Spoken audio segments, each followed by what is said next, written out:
nonsense. Do you think it was an accident that the Obama team created a cartoon to tell this story? It's fitting that the tale is told in the same media form as a Disney fairy tale, because Julia's life is just as much a fantasy as Cinderella's or Snow White's. It's the Joe Camel of political advertisements. This is how they spread the softness doctrine.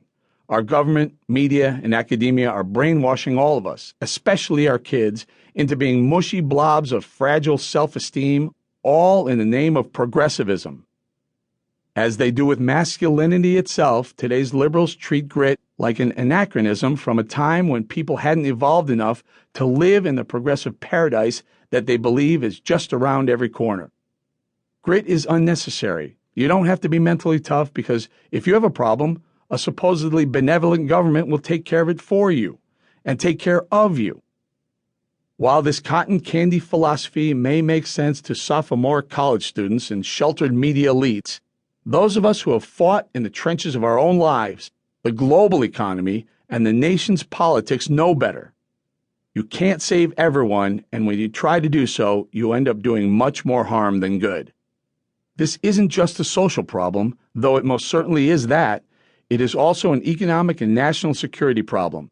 Do you think China and Russia will sit back and let us continue to be the most powerful nation in the world once we're too soft to fight for market share, or even our homeland?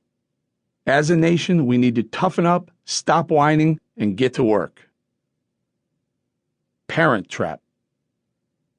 When I was a kid, I loved to ride my bike. I especially loved doing tricks like popping wheelies, skidding, flying off makeshift ramps.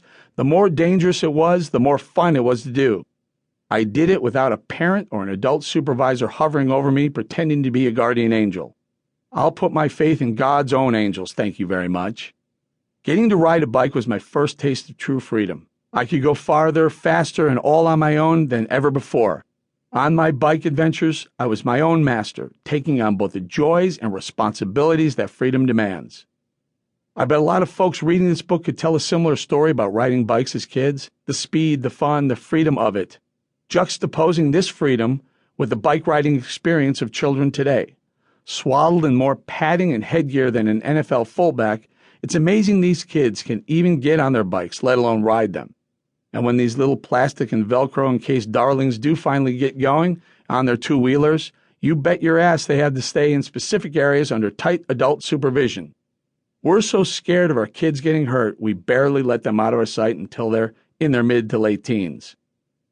This is not entirely the parents' fault. Driven by liberal collectivist dogma as delivered through politicians, activists, academia, and the media, we are taught that we must make our children's paths through life as easy as possible. We do everything we can to expose them to what we consider positive while avoiding anything negative as if it were a nuclear waste dump full of lepers. Due to intensive liberal propaganda that has morphed into a bizarre kind of social pressure, parents have taken on softness indoctrination like a religion. Before a kid is even born, parents are inundated with 1,000 musts for being a good mother or father. They must take the right prenatal vitamins. They must do the right kinds of exercises. They must keep calm so their baby doesn't feel any negative emotions through the umbilical cord.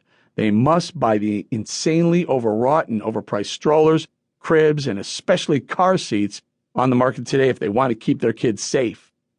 But the real indoctrination begins with the actual raising of a child. Quite simply, we're told to protect our children from everything, and if we don't, we're bad parents. The softness indoctrination industry preys on this very real fear that all parents have, especially new parents.